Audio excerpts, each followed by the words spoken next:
কলকাতার আরজি কর হসপিটালের একজন ডাক্তার, তার প্রতি পাশবিক নির্যাতন করা হয়েছে এবং তাকে হত্যা করা হয়েছে ভারতে। কলকাতায় হয়েছে কি আর তারা দাবি করছে কি? এখনো দেশের কিছুই ঠিক হয় নাই, কত জটিল অবস্থা। এখনো পুলিশ ভালো করে তাদের কাজে যোগদান করতে পারেনি, এখনো স্থবিরতা আছে, স্টাবল হচ্ছে না। সবাই সর্বাত্মক সহায়তা করছে, আমরা সবাই সহায়তা করছি। এই শুরুতে এসেই দেখেন তারা একটা পর একটা দফা দিচ্ছে এবং সেখানে এদের দফার সাথে দফা দেওয়ার জন্য, দাবি দেওয়ার জন্য উপদেষ্টা মহোদয় তাদেরকে বলছেন এবং বলছেন ঝাঁপিয়ে পড়বেন তিনি এই দাবিগুলো বাস্তবায়ন করবার জন্য। প্রায় সবগুলো দাবি সম্পূর্ণ অপ্রাসঙ্গিক। তারা জানে না এদেশের ওলামা একরাম তাদের শেষ রক্তবিন্দু থাকা পর্যন্ত এ সকল অনাচারের বিরুদ্ধে তারা কথা বলে যাবেন। আপনারা গতকালকের একটা নিউজ হয়তো অনেকে দেখেছেন যে কলকাতার আরজি কর হসপিটালের একজন ডাক্তার, একজন নারী চিকিৎসক, তার প্রতি পাশবিক নির্যাতন করা হয়েছে এবং তাকে হত্যা করা হয়েছে ভারতে। এটার প্রতিবাদে ঢাকা ইউনিভার্সিটিতে একটা আয়োজন হয়েছে 16 আগস্ট রাতে, এবং সেই আয়োজনে বর্তমান অন্তর্বর্তীকালীন সরকারের একজন উপদেষ্টা, সমাজ কল্যাণ উপদেষ্টা, তিনি উপস্থিত হয়েছেন। এস মুর্শিদ ওনার নাম। তিনি সেখানে উপস্থিত হয়ে তাদেরকে বলেছেন যে তোমরা কিছু দাবি দাওয়া পেশ করো, কিছু দাবি দাওয়া দাও তোমরা, যে দাবি দাওয়াগুলো বাস্তবায়নের জন্য আমরা ঝাঁপায়ে পড়ব। তিনি প্রকাশ করছেন যে আমরা ঝাঁপায়ে পড়ব তোমাদের সেই দাবি দাওয়া বাস্তবায়ন, তোমরা সেগুলো দাও।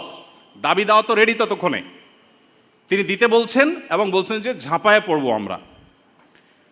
এবং তিনি আরও কিছু কথা সেখানে বলেছেন, আমি সেগুলোতে আর যাচ্ছি না।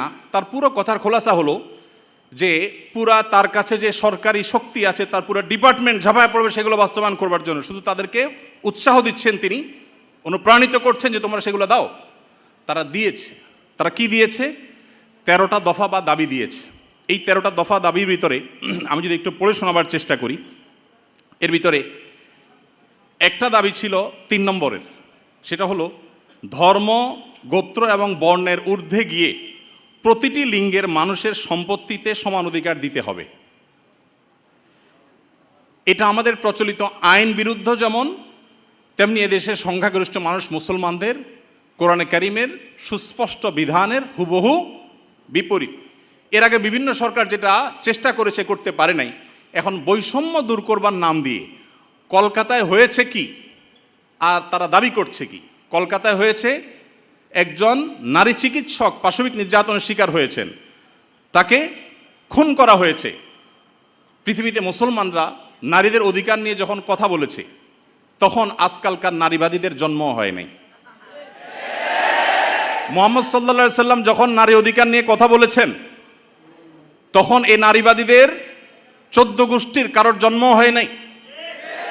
যেখানে মেয়ে হিসেবে জন্মগ্রহণ করলে জীবন্ত পুঁতে ফেলা হতো, যেখানে মেয়ে হিসেবে জন্মগ্রহণ করা অপরাধ ছিল, সেই সমাজে নারীকে শুধুমাত্র মুক্তই করেননি নবী সাল্লাল্লাহু আলাইহি সাল্লাম, শুধুমাত্র মৃত্যুর হাত থেকে রক্ষাই করেননি, নারীকে আকাশের উচ্চতায় তুলে দিয়ে গেছেন।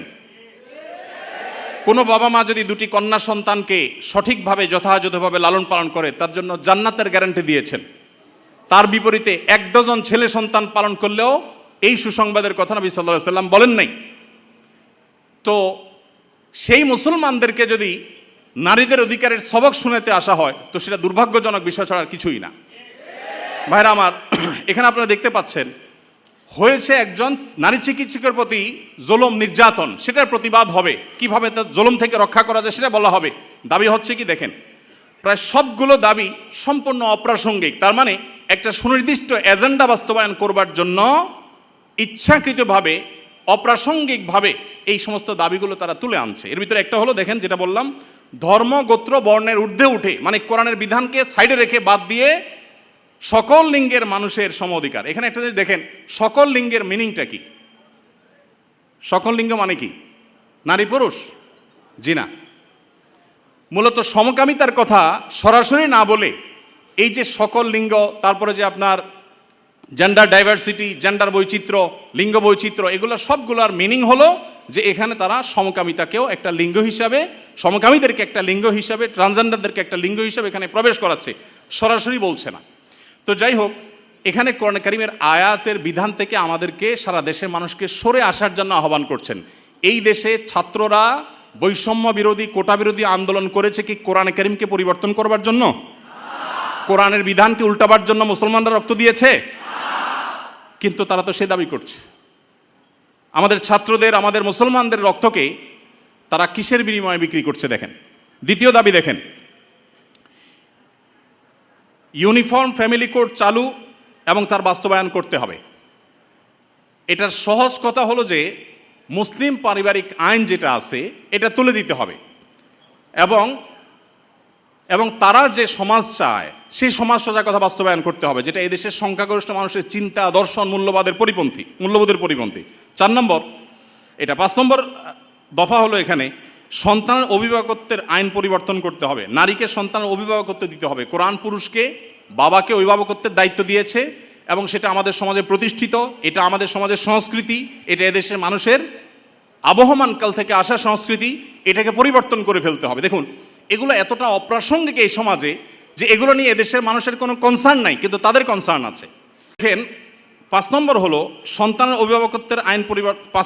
7 নম্বর হলো নারী, আদিবাসী, প্রতিবন্ধী এবং ভিন্ন লৈঙ্গিক পরিচয়ের মানুষকে, দেখেন নারী আসছে, আদিবাসী আসছে, প্রতিবন্ধী আসছে, এরপরে আবার নারীর পরে আবার ভিন্ন লৈঙ্গিক পরিচয়ের মানুষ বলতে কি বোঝানো হয়?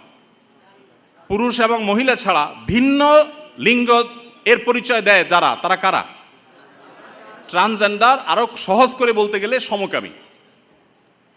কারণ একজন পুরুষ যখন নিজেকে নারী ঘোষণা করে তখন তিনি আরেকটা পুরুষের সাথে বিয়ে বসে, কারণ তিনি ঘোষণা করছেন নিজেকে নারী, এখন একটা পুরুষের সাথে বিয়ে বসেন। যখন একটা ছেলেকে বিয়ে করেন তিনি, তখন আগে থেকেই তো তিনি পুরুষ, এখন একটা ছেলেকে বিয়ে করলেন, তাহলে সমান সমান কি দাঁড়াইলো? সমকামী।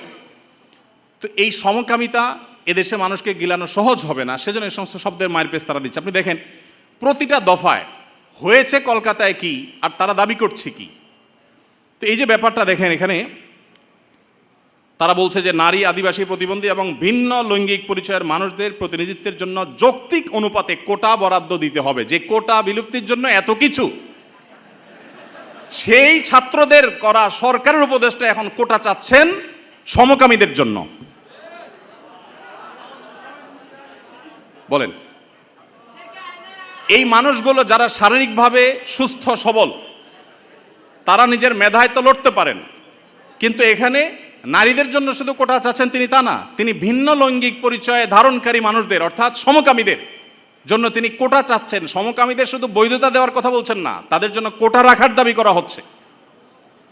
আচ্ছা দেখেন, এরপরে আমরা দেখতে পাচ্ছি যে 8 নম্বর যে দাবি, সে দাবিতে লেখা আছে যে বলা হয়েছে যে 1860 সালের গর্ভপাতের আইন বাতিল করতে হবে, নারীকে গর্ভপাতের পরিপূর্ণ স্বাধীনতা দিতে হবে। মানে জেনা ব্যভিচার হবে, অসামাজিক কার্যকলাপ হবে, মনে চাইলে গর্ভপাত করবে, এই বিষয়গুলো ইজি করে ফেলতে হবে, সোজা কথা। তো গর্ভপাতের মাধ্যমে যে ভ্রূণ হত্যা করা হয়, এটা কি হত্যা না? হত্যা না। তো মানবতার ধ্বজাধারীরা দাবি করছেন কিসের? যে একটা মানব ভ্রূণ হত্যা করার অনুমতি দিতে হবে, স্বাধীনতা দিতে হবে। এ দাবি করছেন কারা? মানবতার সবক দেয় যারা আমাদেরকে সকাল বিকাল তারা। ভাইরা আমার, এরপর আপনি দেখেন কলকাতায় ঘটেছে কি, একজন নারী চিকিৎসকের উপরে জুলুম হয়েছে, আর তারা চাচ্ছে কি যে কোনো নারী যে কোনো জায়গায় গর্ভপাত করতে পারবে, পারমিশন চাচ্ছে। তার মানে যত রকমের অবৈধ সম্পর্ক আছে, জেনা ব্যভিচার আছে, এগুলো করে যাতে কারো টেনশন করতে না হয়, সে রাস্তা যাতে সুগম হয়, সেটা তারা চাচ্ছে। কলকাতা হয়েছে কি আর তারা দাবি করছে কি? আচ্ছা, এরপরে দেখেন 9 নম্বর দাবি করেছে তারা, নারী এবং লৈঙ্গিক বৈচিত্র্যের মানুষের জন্য সমান কর্মসংস্থানের সুযোগ দিতে হবে এবং নিরাপদ কর্মসংস্থানের নিশ্চয়তা দিতে হবে। তার মানে নারী এবং লৈঙ্গিক বৈচিত্র্যের মানুষদের কথা বলা হচ্ছে এখানে। পুরুষ তো আছেই, মহিলা পুরুষের বাদে আবার বিভিন্ন লৈঙ্গিক পরিচয়ের ধারণকারী মানুষদের জন্য কর্মসংস্থানে বিশেষভাবে তাদের জন্য সুযোগ দিতে হবে, পরিবেশ করতে হবে। তার মানে কি নারী পুরুষ ছাড়া আর কি আছে? ট্রান্সজেন্ডার বা সমকামী। যদি আপনি বলেন না আমি এখানে তৃতীয় লিঙ্গ বুঝাইছি, তাহলে তৃতীয় লিঙ্গ বলতে আপনার সমস্যা কি? লৈঙ্গিক বৈচিত্র্য শব্দ বলতে কতগুলো অক্ষর ব্যবহার করতে হয়েছে, উচ্চারণ করাও তো একটু কঠিন। আপনি তৃতীয় লিঙ্গে বলতে সমস্যা কোথায়? হিজড়া বলতে যদি আপনি না চান, না বললেন। তৃতীয় লিঙ্গ তো আমাদের এদেশের স্বীকৃত ভাষা, সংবিধানের ভাষা, তাহলে সেটা ব্যবহার করতে অসুবিধা কোথায়? তার মানে এটা তাদের উদ্দেশ্য না। আমি তো দায়িত্ব নিয়ে বলতে পারি এটা তাদের উদ্দেশ্য। তাদের উদ্দেশ্য হলো সমকামী বা ট্রান্সজেন্ডারদেরকে তারা সমাজে প্রতিষ্ঠা করবার অপচেষ্টায় লিপ্ত। ভাইরা আমার, এখনো দেশের কিছুই ঠিক হয় নাই, কত জটিল অবস্থা। এখনো পুলিশ ভালো করে তাদের কাজে যোগদান করতে পারেনি, এখনো স্থবিরতা আছে, স্টাবল হচ্ছে না। সবাই সর্বাত্মক সহায়তা করছে, আমরা সবাই সহায়তা করছি। এই শুরুতে এসেই দেখেন তারা একটা পর একটা দফা দিচ্ছে এবং সেখানে এদের দফার সাথে দফা দেওয়ার জন্য, দাবি দেওয়ার জন্য উপদেষ্টা মহোদয় তাদেরকে বলছেন এবং বলছেন ঝাঁপিয়ে পড়বেন তিনি এই দাবিগুলো বাস্তবায়ন করবার জন্য। এরপরে 10 নম্বর দাবি দেখেন, প্রতিটি ভিন্ন ভিন্ন লৈঙ্গিক পরিচয়ের মানুষের রাষ্ট্রীয় পরিচয়পত্রে তার লৈঙ্গিক পরিচয়ের স্বীকৃতি থাকতে হবে। তার মানে পুরুষ, মহিলা, ট্রান্সজেন্ডার বা সমকামী এটা থাকতে হবে। পুরুষ মহিলা তো আছেই, তাহলে প্রতিটি লৈঙ্গিক পরিচয় ধারণকারী মানে কি বুঝাচ্ছেন আপনি? আপনি বলেন যে পুরুষ, মহিলা, হিজড়া বা তৃতীয় লিঙ্গ, এটা তো হয়ে যায়, কিন্তু প্রত্যেকটা মানে কি? প্রত্যেকটা লিঙ্গ পরিচয় ধারণকারী মানুষের মিনিং হলো এটা। বিগত আমলে আমাদের স্কুলে, এমনকি আলিয়া মাদ্রাসার পাঠ্যপুস্তকে যে পাতায় পাতায়, লাইনে লাইনে, পৃষ্ঠায় পৃষ্ঠায় যে সমকামিতার কুশিক্ষা, এই অপসংস্কৃতি এবং বস্তাপচা সস্তা এই চিন্তাধারা এবং বিকৃত ব্যবস্থাপনাকে যারা এই সমাজে পুশ করার চেষ্টা করছে, আমাদের সমাজে এর বাইরে হাজারটা বিষয় আছে, সেগুলো নিয়ে তাদের কোনো মাথা ব্যথা নেই। আবার সেই একই জিনিসের পদধ্বনি আমরা এখনই শুনতে পাচ্ছি। ভাইরা আমার, 11 নম্বর দাবি ছিল তাদের, সব ধরনের লৈঙ্গিক বৈষম্যকারী আইন বাতিল করতে হবে। সব ধরনের লৈঙ্গিক বৈষম্যকারী আইন বাতিল করতে হবে। ওই যে মেয়েদের, ছেলেদের মিরাসের যে আইন আছে সেটা বাতিল করতে হবে। তারপরে যায় আপনার সমকামীদের বিরুদ্ধে আমাদের দেশে আইন রয়েছে, আপনারা জানেন, সমকামিতা লিপ্ত হলে 2 বছর কারাদণ্ডের কথা বলা আছে, সেগুলো বাতিল করতে হবে। এই যে দাবিগুলো আছে, আপনারা এবার মিলান যে কলকাতাতে একজন নারী চিকিৎসক তিনি জুলুমের শিকার হয়েছেন, তার সেই জুলুমের বিরুদ্ধে সর্বকণ্ঠে আমরা শতকণ্ঠে প্রতিবাদ জানাবো, কিন্তু এখানে প্রতিবাদ জানাতে গিয়ে দাবি যেগুলো তোলা হচ্ছে সবগুলো হলো সমকামী এবং ট্রান্সজেন্ডারদের জন্য দাবি। এই যে ষড়যন্ত্র, এটা আমাদের দেশে নতুন না। যারাই যখন আসে বিদেশিদের টাকা পয়সা ফান্ড পেয়ে তারা সেগুলোকে এই দেশে পুশ করার অপচেষ্টায় লিপ্ত থাকে। তারা জানে না এদেশের ওলামা একরাম তাদের শেষ রক্তবিন্দু থাকা পর্যন্ত এ সকল অনাচারের বিরুদ্ধে তারা কথা বলে যাবেন। এদেশের ওলামা একরাম, এদেশের দিনদার মানুষের কোনোদিন এটা বাস্তবায়ন হতে দিবে না।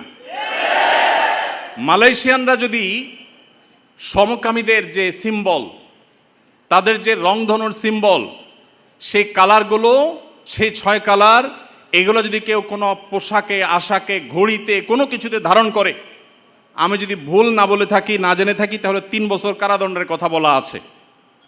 তো মালয়েশিয়ান গভর্নমেন্ট যদি এটার বিরুদ্ধে এত শক্ত অবস্থানে থাকার পরেও তারা উন্নতির চরম শিখরে পৌঁছে যায়, আমরা তাদের কাছে চাকর হওয়ার জন্য লালায়িত থাকি, তাহলে এরা আমাদেরকে কোথায় নিয়ে যেতে চায়? একজন উপদেষ্টা মহোদয়, তিনি বর্তমানে আমাদের প্রচলিত আইন সংবিধানে থাকা জিনিসের বিরুদ্ধে, সবচেয়ে বড় কথা হলো আইন সংবিধানের চেয়েও বড় জিনিস হলো এদেশের সকল ধর্মের মানুষের কাছে ঘৃণিত একটা বিষয়কে সমাজে স্টাবলিশড করবার জন্য রীতিমতো প্রকাশ্যে এখন তারা নেমেছেন। এখন একজন আলেম হিসাবে, একজন দায়ী হিসাবে আমাদের বুদ্ধিবৃত্তিকভাবে এই সকল ষড়যন্ত্র মোকাবেলা করতে হবে। আমরা এদেশের বৈষম্যের বিরুদ্ধে, যত প্রকার বৈষম্য আছে সেই বৈষম্যের বিরুদ্ধে ওলামা একরাম কথা বলেছেন। সবচেয়ে বেশি বৈষম্যের শিকার তো আলেম সমাজের দেশে। আলেমদের চাইতে, দাড়ি টুপি এবং হিজাবের চাইতে বেশি বৈষম্য এদেশে কার প্রতি হয়েছে? আমাদের এই সমাজে শুধুমাত্র এই স্বাধীনতার পর থেকে না, ব্রিটিশ আমল থেকে শুরু হয়েছে। ওলামা একরাম এবং দিনদার মানুষ তারা এই সমাজের সবচেয়ে নিগৃহীত, সবচেয়ে নিষ্পেষিত। একটা বাজেট ঘোষণার পর বাজেট নিয়ে কেমন বাজেট হয়েছে, বাজেট ভাবনা জানতে চায় বিভিন্ন মিডিয়াগুলো, আপনি জানেন। টকশো যেরকম হয়, অনেক সময় দেখা যায় বাহিরে তারা সাধারণ মানুষের, জনমানুষের বাজেট ভাবনা তারা জানতে চায়। একজন রিকশাওয়ালাকেও জিজ্ঞাসা করে, রিকশাওয়ালা ভাই, এই যে বাজেট সম্পর্কে আপনার কোনো মন্তব্য আছে কিনা? কিন্তু আপনারা অবাক হবেন, আজ পর্যন্ত বাজেট নিয়ে কোনো আলেমের বক্তব্য কোনো মিডিয়া আমার জানা মতে জানতে চাই নাই যে আলেমদের ভাবনা কি। আলেমদের কোনো ভাবনা থাকতে পারে না? এদেশে 3.25 লক্ষ মসজিদ, 3.25 লক্ষ মসজিদের প্রত্যেকটা মসজিদে যদি 150 করে মুসল্লি থাকে, তাহলে 3.25 লক্ষ মসজিদের ইমাম সাহেবরা, আলেমরা, তারা কমপক্ষে 4 কোটি মানুষের নেতৃত্ব দিচ্ছেন। এত বিশাল জনগোষ্ঠীর মানুষকে ইগনোর করতে করতে করতে করতে আপনারা একেবারে দেয়ালে পিঠ ঠেকিয়ে দিয়েছেন।